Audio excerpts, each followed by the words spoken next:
Is we get some of the best comedians around town, some from around the country. We got a very special guest tonight headlining the show, and they debate very important topics. You guys got to pay attention because whoever you like best, you get to vote for the winner at the end of that debate, and that winner gets absolutely nothing. So it doesn't really mean anything, but hey, at least participate in the straw poll tonight. With that being said, you guys ready for your goddamn comedy show tonight or what, huh? Back of the room. My favorite part of the room tonight. You guys are my base. Our first debate this evening, we're kicking it off in style, you guys. A couple of real crushers. We're doing Bark versus Bite tonight. On the side of Bark, she has a great sketch comedy group called Buddy Buddy and a brand new show to be in at the end of the month called Wiles and the Funky Brunch. Please put your hands together for Wiles!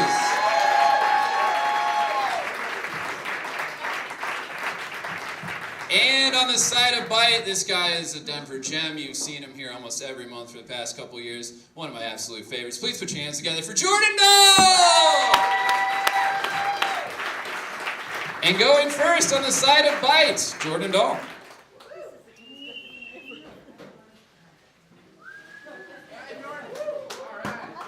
All right. Wiles and the Funky Brunch, huh? Gonna be hard to eat brunch when you just sit around barking at it. You're gonna need to take a bite of those eggs Benny at some point.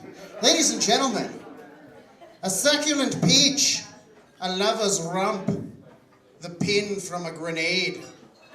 All things that do not work properly when barked at. These are things that need to be bit. Biting, I feel, gets a bad rap, you guys, but I think it is a vital point to living a fulfilling and happy life. I think we can all agree that biting is the best way to get food into the body, right? Using your mouth and teeth instead of some sort of horrible back hatch scenario. When we think biting, we think cobras, mosquitoes, cannibals, right? Nobody ever thinks, hey, bagel bites. Nobody thinks of the biting wit of one Mr. Jeffrey Foxworthy. Am I right? Nobody ever thinks, hey, the fish are biting. That's something good, right? You always want the fish to be biting. If the fish are barking, you took a wrong turn and you're at the animal shelter and you're about to get arrested for fishing for dogs. It's illegal. Speaking of dogs are all mixed up in this thing. And while I understand that the ideal dog would have neither a voice nor a mouth, if I have to pick one, I want a dog that's gonna bite, especially if it's a guard dog, right? Dog that has some action, not some pussy dog. I want one that doesn't say a word, just goes for the throat. That's the kind of guard dog I want. I want it to be a rumor that spreads among criminals, where they're like, yeah, don't go rob Jordan's house. I don't know what happened to his dog, but it's a fucking stone cold killer. It doesn't say a word. It just walks at you and just starts gnashing. I was going to rob that place. I looked in the window and it was just eating an apple with a knife in the dark. I don't know if this thing is ex-Russian secret police or what, but I wouldn't have even noticed it if I didn't see the cherry from its lit cigarette. This goes for people named Dog as well. I'd watch the shit out of Dog the Bounty Hunter if he didn't say a word and he just approached people and ripped out their Achilles tendon. His mouth and teeth. Everybody seems a little concerned. What could have happened? This bark is worse than his bite. I want a real fucking McGruff, guys. Remember that guy? McGruff? Dog so committed to justice that he learned how to talk and went to law school and became a detective. That's what I want. McGruff, he took a bite out of crime, right? He didn't take a bark out of crime. That's insane. He would have been put down for being a mad dog. They would have sent him to some sort of dog insane asylum, probably called the Insane Arf-Asylum. It's fun, but it's sad. Took a bite out of that shit, you guys. And yeah, I know he was an exception. And yeah, I know he was disgraced when he opened his trench coat in front of that DARE class. And yeah, I remember his vigilante rampage where he was shot dead in the Mall of America. That doesn't make any difference. McGruff the crime dog was a good cop, goddammit, and he was a good boy. Round one, I suppose.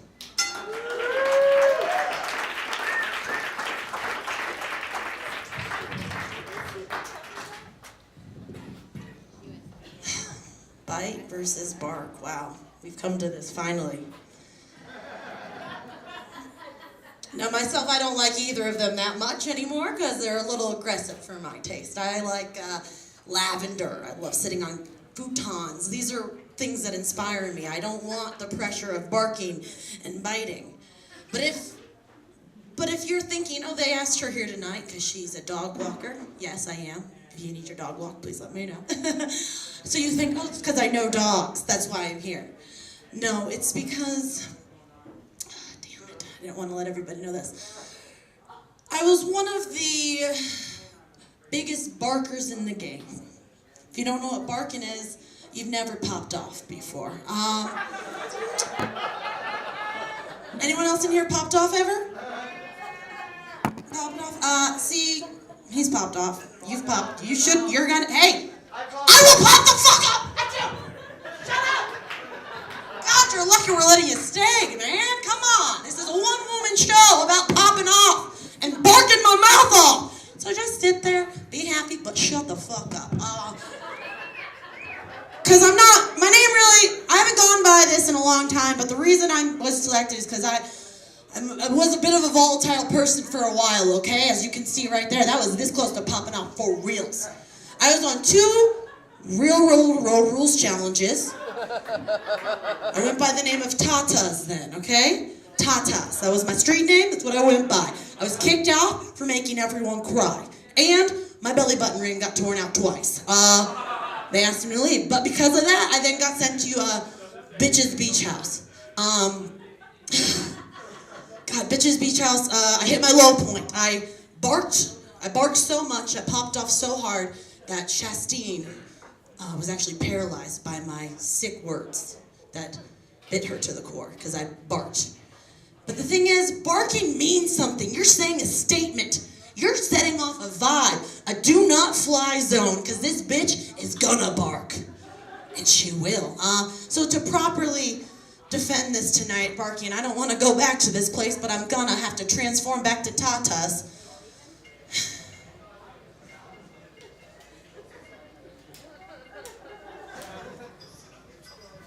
Turn it up, y'all. Gotta be louder for this to be intense, you know? Time to really go and pop off. Bark. Fine. Pop off! Pop off! Yeah, when you're barking, people hear you. Biting is the last thing you do when you're a pansy-ass shih tzu. You just shat on the carpet. When you're barking, no one's coming to your house. But when you howl at them, girl, you know they're coming to you. You can cut that. You can cut that. Tatas can speak for herself now. Thanks, X.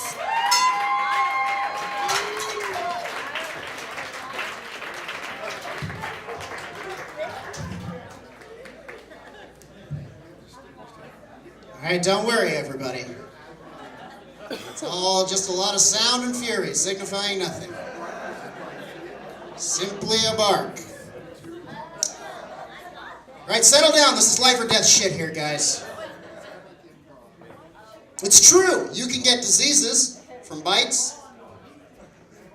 Rabies, tetanus, phlebitis, maybe. I don't know what that last one is. But you can also get good stuff. Vampirism, werewolfism, Judaism, all superpowers contracted through the gift of biting. What do you get when you get bitten by a werewolf? You turn into a goddamn werewolf. You're great at basketball. You're riding on top of vans. Everyone wants to be your friend. What do you get when you get barked at by a werewolf? You get poopy pants and you get banned from the haunted house for life. I've heard.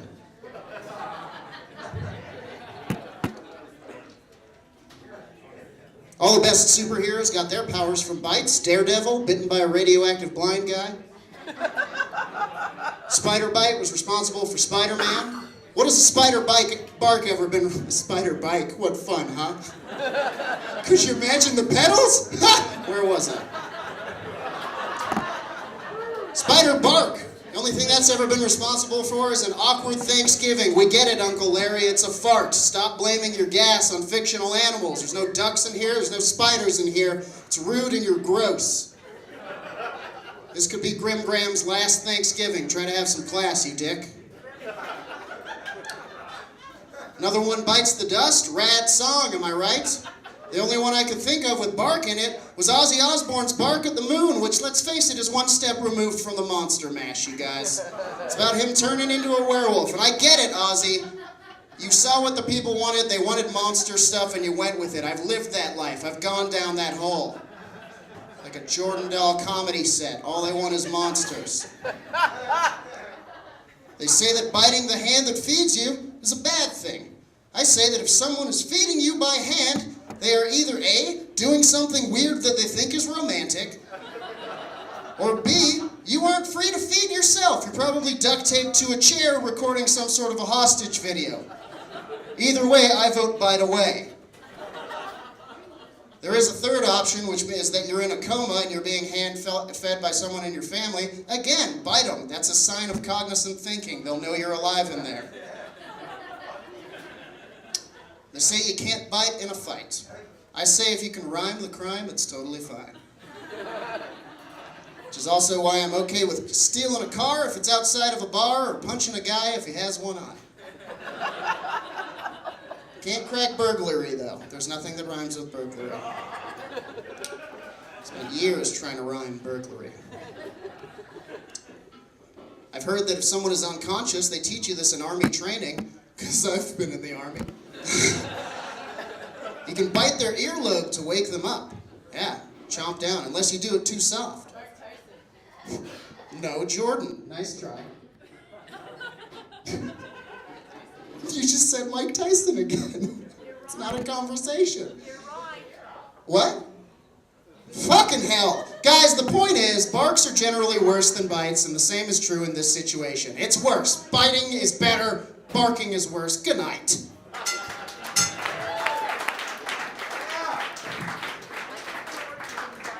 You know, in situations like this, Tatas gets real popped off and wishes she, even though how much I hate biting and I love barking, I wish I had some dogs to like bite this table. Yo, right? No, right, okay. You know, in juvie I learned a lot of things. I learned that biting's gonna make you, while barking might make you a little hoarse, biting's gonna make you a cow, yo. All that, I'm so hungry, nom nom nom. So that's why we're overweight, y'all, because you all learned how to eat and bite and nom nom at a young age. That's just a fact. It's a straight dog fact. Who let the dogs out? I did. Because their barks were beautiful and the world needed to hear them. Because that's how they talk to us, y'all. Barking is how dogs talk. Isn't that beautiful? That's how they tell you they want to go out, they want to stay in, maybe they're hungry, maybe they want to go out again. That's all they want. That's who they are. Biting, the only thing that biting tells you about a dog is that it probably needs to be shot, you know? It doesn't tell you anything about its personality, that maybe it's a dick. That's the thing. If you bite stuff, you're probably a dick. I have a friend whose aunt bit her boyfriend at a wedding. That lady's a dick. Mosquitoes bite. They're dicks. Spiders bite. They're dicks. Sharks can't get through an ocean without those dicks biting you. It's not about who you are. Because if you can speak and proclaim yourself louder than the rest of them, then the hater's gonna hate. And the poppin's gonna pop. You know what I'm saying? Because I don't. That's why I'm here with this. So at the end of the day, would you rather bark and hear and learn from your wolf-like creature friends? Or do you want to get bit and get an infection? Yeah, think about that. Think about that real hard. Thank you guys. Barking for life. All right, folks, it is time to pick a winner. If you are on the side of bark, please put your hands together for Ms. Mara Wiles, everybody. All right. Should we give her more applause? She's going to pop off on all you guys real quick. All right, if you're on the side of bite, let's hear for Jordan Doe. Jordan Doe is your winner of the first debate. Give a nice round of applause for both Mara and Jordan. For the love of God, I'll be honest, not an easy